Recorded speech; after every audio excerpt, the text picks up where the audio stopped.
नमस्कार मित्रांनो, ऑनलाईन इल्फो या यूट्यूब चॅनलमध्ये आपण सर्वांचे स्वागत आहे.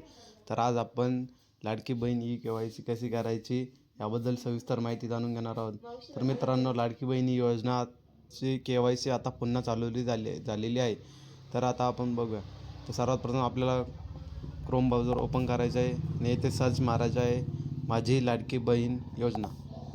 यानंतर आपल्या इथे 2 नंबरची साईड आहे मुख्यमंत्री लाडकी बहीण योजना. इथे आपल्याला या वेबसाईटवर क्लिक करायचं आहे. आता इथे आपल्याला ही वेबसाईट ओपन झालेली दिसेल. तर इथे आपल्याला हे ऑप्शन दिसत असेल KYC प्रक्रिया राबवण्याबाबत लाभार्थ्याकडून पर्याय निवडताना संभाव्य असल्यामुळे KYC करताना चूक झाल्या असल्यास किंवा पती किंवा वडील हयात नसलेल्या तसेच घटस्फोटित लाभार्थ्याची KYC पूर्ण करण्यासाठी किंवा अद्यापन KYC पूर्ण केलेली नसल्यास, म्हणजे ज्यांनी पहिले KYC केलेली नाही किंवा काही चूक झालेली असेल किंवा त्यांचे वडील किंवा पती नसल्यास आता आपण ही KYC पुन्हा करू शकतो. तर मित्रांनो, इथे आपल्याला क्लिक करायचं आहे. इथे क्लिक करा, ऑप्शनवर क्लिक करा आणि इथे हे बघू शकता. आता आपल्याला इथे नवीन ऑप्शन आलेलं दिसेल. इथे आपल्याला आता आधार क्रमांक टाकून घ्यायचा आहे. आपण इथे आधार क्रमांक टाकून घेऊ. तर मित्रांनो, आपण आता इथे आधार नंबर टाकलेला आहे. तर आता आपण इथे कॅप्चा फिल करून घेऊया.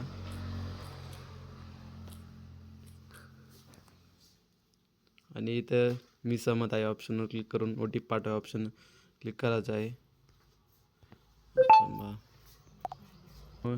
इथे ऑप्शन आलेलं आहे OTP टाकायचा. OTP सेंड झालेला आहे. OTP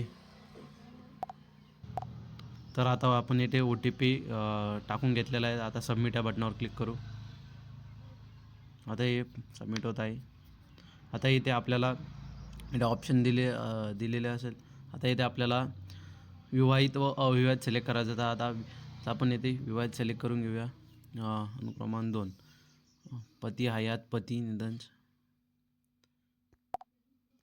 तर आपल्याला इथे आपण 3 ऑप्शन दिसत असेल. जर आपले पती जिवंत असाल तर पती हयात सिलेक्ट करा. पतीचे निधन झाले असेल तर पतीचे निधन झाले हे ऑप्शन सिलेक्ट करा.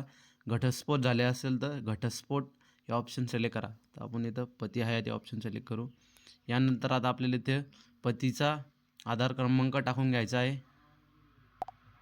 इथे पतीचा किंवा आपल्या वडिलांचा आधार क्रमांक टाकायचा आहे. पती असल्यास पतीचा, वडील असल्यास वडिलांचा. तर मित्रांनो, आता आपण इथे आधार क्रमांक टाकलेला आहे. आता इथे आपण कॅप्चा फिल करून घेऊ. आता इथं आपण कॅप्चा फिल केला आणि मी सहमत या ऑप्शनवर क्लिक करून OTP पाठवा या बटनावर क्लिक करा. आता आपण OTP पाठवला गेलेला आहे.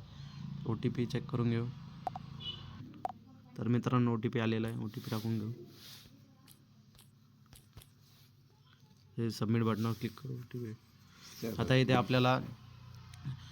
आपल्याला काही प्रश्न विचारले जातील. हे प्रश्न नीट आपल्याला निवडायचे आहे. तर मित्रांनो, आता आपण इथे जात प्रवर्ग सिलेक्ट करून घेऊ. इथे सर्वसामान्य आपली जी जात असेल त्याप्रमाणे आपण सिलेक्ट करू शकता. अनुसूचित जाती किंवा अनुसूचित जमाती, इतर मागासवर्ग, विमुक्त जाती. तर आता आपण इथे सर्वसामान्य सिलेक्ट करून घेऊया.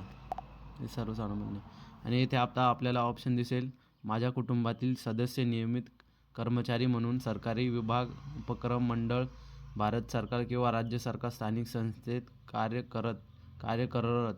तर येथे आपल्याला नाही ऑप्शन सिलेक्ट करायचा आहे.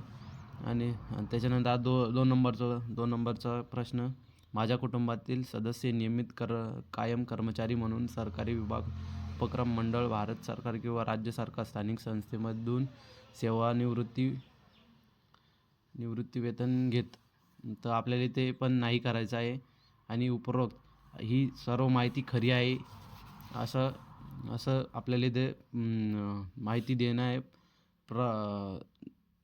हे करायचं आहे. तर इथे ऑप्शनवर क्लिक करून सबमिट या बटनावर क्लिक करा. तर आता इथे आपली KYC पूर्ण झालेली आहे.